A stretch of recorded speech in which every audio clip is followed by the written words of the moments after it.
Good morning. I was trying to make a nice looking background for you, but I didn't. I'm just sitting on an unmade futon with a sleeping dog, having my morning coffee, and well, I don't know. This is not my morning coffee. This is my late morning coffee. This is my new mug for 2025. So an interesting thing happened when I chose to focus my creative energies toward my writing last year. I stopped doing other work that I was doing. I stopped doing intuitive readings. I stopped doing commissioned artwork. I've not been painting at all for about a year. I took all of that creative energy, all of that impulse to speak and to create and to intuit, and poured it into my writing life, which meant personal projects that I'm working on, a young adult novel that I'm working on, some other projects that are important to me, but also my Substack, primarily my Substack, where I have 2 emails that go out. I publish my Substack once a week.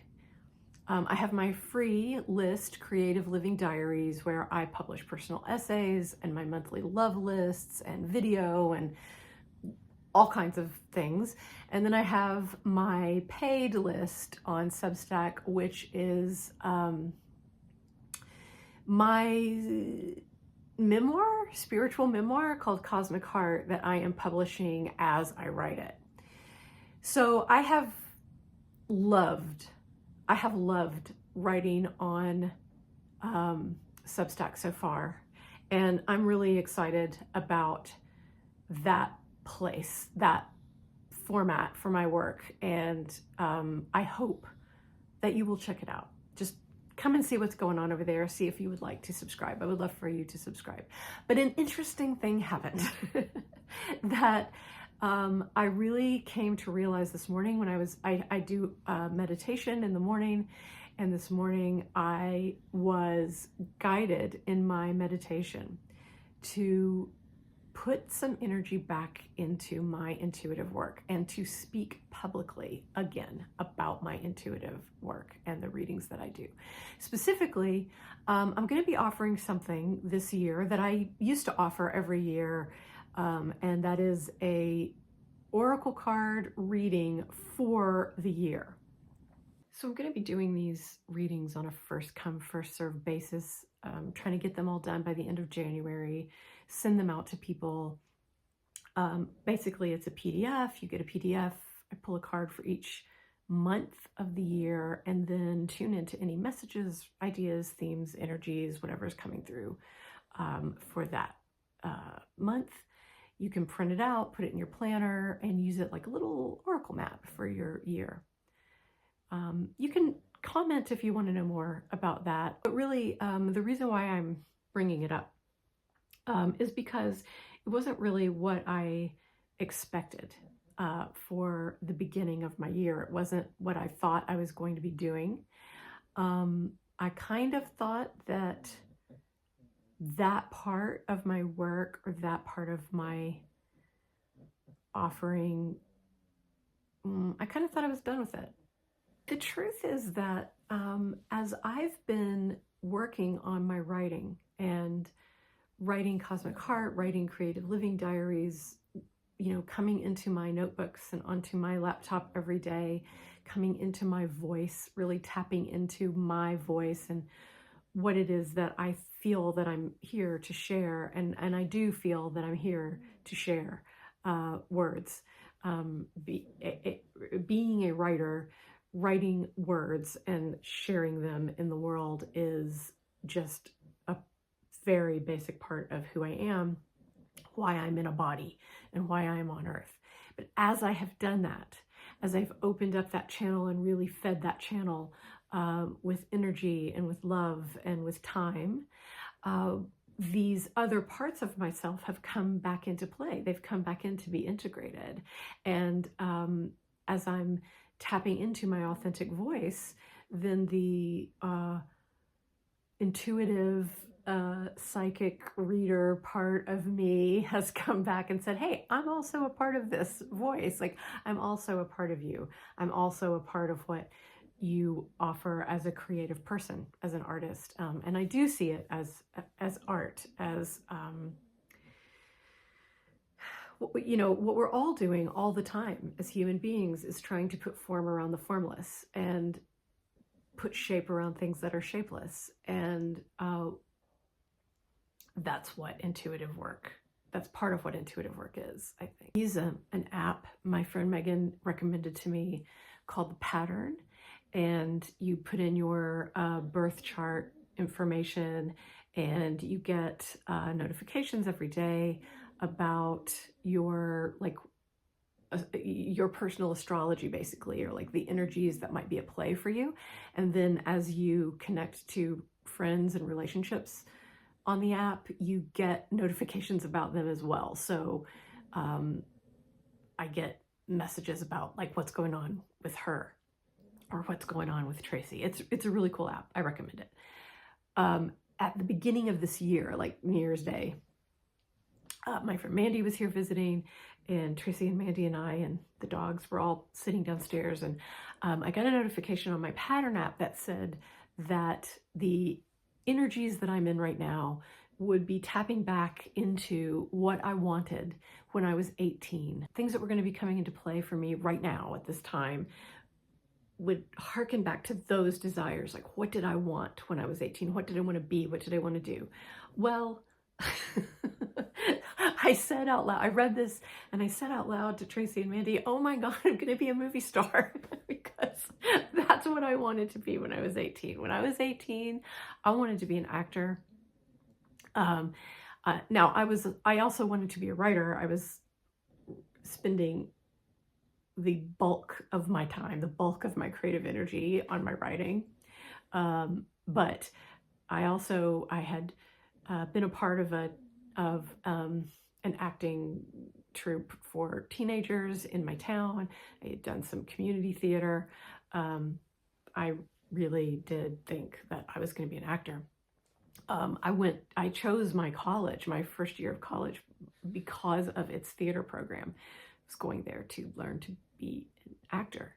And ultimately I stopped acting because I had horrible stage fright. And so even though I loved the craft of acting, and I loved the theater, and I loved being a part of the community of the theater, I loved everything about it except for the physical reaction that I had to being on stage in front of people. It was physically painful. My stage fright was so intense that eventually I just decided, yeah, I'm not going to do this anymore. And I think about, I was probably 19. I had done a show with the professional actors theater in my town, and a man I had acted with in that play was directing a play, and he specifically called me and asked me to audition for a specific role in the play that he was directing. I loved him so much, and I loved the show. It was Bus Stop, and I turned him down. I so distinctly remember that phone call. I remember holding the phone and listening to his voice as he told me, you know, like, I think that you would be really, really good for this role. And because of my stage fright, I turned him down. I said no. I think about that a lot because I think how my life might have been different if I had been able to overcome that, if I had been able to, like, you know, like how many times do you get an actual physical phone call? Like someone just out of the blue calls you and says, I want to give you this thing. Not very often. I think about that a lot. So anyway, what does that have to do with me now at this point in my life? Clearly not an actor, clearly not a movie star. I don't know. I don't know, but I'm excited to think that those energies might be coming back in for me in some way, that the part of me that used to not want to be on display. And I think that's it. I think that's the point. I think that's the whole point of why I hit record on this video today, is that I feel like I'm in this place of integration where all of these pieces of me are coming back into play, and where I'm really realizing throughout my life where I have hidden myself or shielded myself or made myself small. I don't think those are bad things. I think there are times in our lives when we are meant to walk in silence, where we are meant to be shielded, when it's not such a great idea to let everything out in the open. But I'm thinking about how many times in my life I've been at a push and pull with who I am. And I was going to say my work, but my work is who I am. Like, I am a creative being. I am an artist and a writer. So my work, whether I am acting in a play or making a painting or doing an intuitive reading or talking about my philosophies of life, writing an essay, writing a novel, whatever it is that I'm doing, what I'm creating, like, this is who I am. It's all about my voice, and it's all about me sharing my honest, true voice. There have been many times in my life when I have been at a push and pull with that, where my idea is like, I want to share, but I only want people who love me to see me. I only want people who understand to see me. I no longer feel that way. But I guess it's like a way of getting rid of a certain kind of stage fright. Like, I woke up this morning, I started doing my meditation, and I realized, like, oh yeah, I really don't care anymore. Like, this is who I am. I believe what I believe. I do what I do. You can like it or not like it. I hope you like it. I would like to have conversation with you. I would like to work with you. I would like to, be in the world with you. But if you think that it's crazy, or you don't like it, or you don't respond to it, fine. That's beautiful. I don't care. I think more than any other time as earthlings, this is the time for us to really be ourselves, to really be yourself, really be yourself. And being yourself might not involve being public in some way. But for me, it does. I'm going to be doing these card readings. If you're interested, let me know. You can go to my Instagram and watch a reel, or my TikTok. I'm still using TikTok as if it's not going away in a couple of weeks. One way or another, I'm probably not going to be using TikTok. If it does go away, then I won't be using it because it goes away. I don't know what I'm going to do about all the really important information that I have saved there. If it gets purchased by who or similar, I won't be using it. So we'll see what happens. I don't know. I kind of have this feeling like it's going to go away for a little while and then come back. When it does, it probably won't be the same. I don't know. Nothing's probably going to be the same. This is a crazy, crazy time to be alive, y'all. Everything is changing. Everything is changing. It's changing quickly, and there is nothing to do but be who you are. There's nothing for me to do but be who I am. And if that means that I get to be a movie star in 2025, dang, I just hope it's a good movie. Yeah, let's do it. I'm ready. Let's go. I hope it's good. I hope I get nominated for a Golden Globe. Love you. Thanks for being here. Oh, I know. That's why I brought up TikTok, because obviously videoing going to be happening here on YouTube and on Instagram Reels, and I love to make video. I like to meet you here this way. So subscribe if you like this.